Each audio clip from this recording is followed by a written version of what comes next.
Vamos à reflexão de mais uma passagem bíblica que se encontra em 1 Reis, capítulo 17, verso de número 24. Então a mulher disse a Elias: Nisto conheço agora que tu és homem de Deus e que a palavra do Senhor na tua boca é verdade. Elias foi uma das figuras mais marcantes de toda a Bíblia.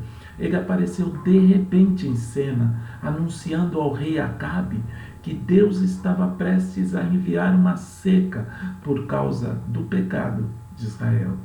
Ficando sem comida e água junto ao riacho de Querite, Elias foi para Sidom, ironicamente, a terra da rainha Jezabel, onde Deus o sustentou sob os cuidados de uma viúva pobre que tinha apenas um filho. Não fosse pelo milagre de Deus que impedira que a farinha e o azeite acabassem, todos os três teriam morrido de fome durante esta seca. Outra evidência do favor de Deus para Elias foi seu poder de ressuscitar o filho da viúva quando, após ter morrido por meio de uma doença. Esse milagre foi o primeiro caso registrado de ressurreição nas Escrituras e extraiu da viúva o testemunho que acabamos de ler, de que Elias era um homem de Deus, cujas palavras procediam do Senhor. Ela havia se dirigido a Elias como um homem de Deus, anteriormente, no verso de número 18. Mas agora ela sabia de uma forma mais experimental que ele realmente era um profeta do Senhor. Ela soube que a palavra que ele havia ensinado era de fato a palavra do Deus vivo e verdadeiro. Elias era realmente um homem de Deus, e isso fora evidenciado por palavras e ações.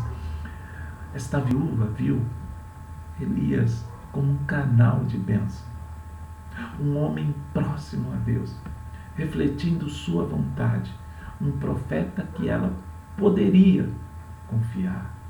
É interessante notar aqui que Elias não era apenas um homem de Deus quando desempenhava seu ministério público diante dos olhares de uma grande multidão, mas também era um homem de Deus em seu ministério privado, íntimo,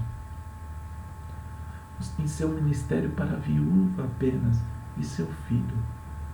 Servos que se mostram fiéis no pouco podem receber a confiança do Senhor em muitas outras coisas, em muitas outras tarefas, diante de muitas pessoas, em lugares abertos, para que todos vejam. Elias foi assim e teve uma grande tarefa a realizar diante dos profetas de Baal e diante de todo o Israel.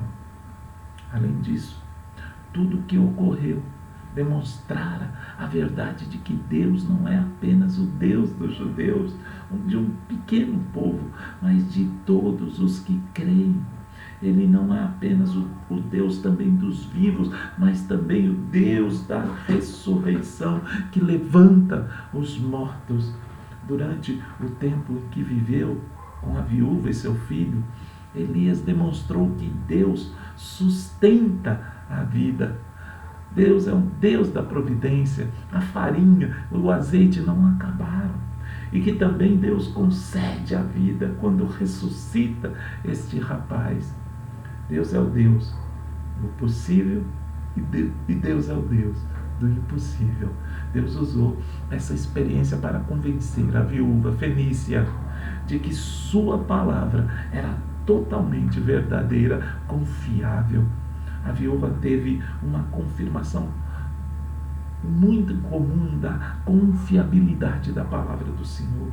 Deus havia prometido e ele havia feito, cumprido de acordo com sua promessa. As promessas do Senhor são sempre certas.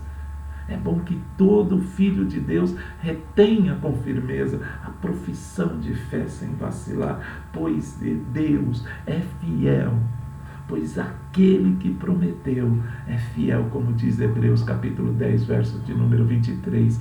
Deus é tão bom, tão poderoso e está tão perto de nós hoje como esteve com a viúva de Sarepta. E Ele é tão interessado em suprir todas as nossas necessidades, como Ele esteve interessado em suprir a necessidade da viúva. Já em histórias do Antigo Testamento como essa, nós vemos o poder de Deus sobre a morte, cuja altura é a gloriosa ressurreição de Cristo dentre os mortos, para nós e para a nossa salvação.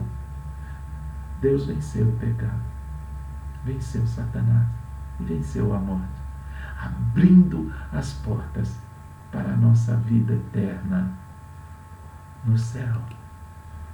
Que Deus te abençoe nesse dia. Deus contigo. Fique na paz.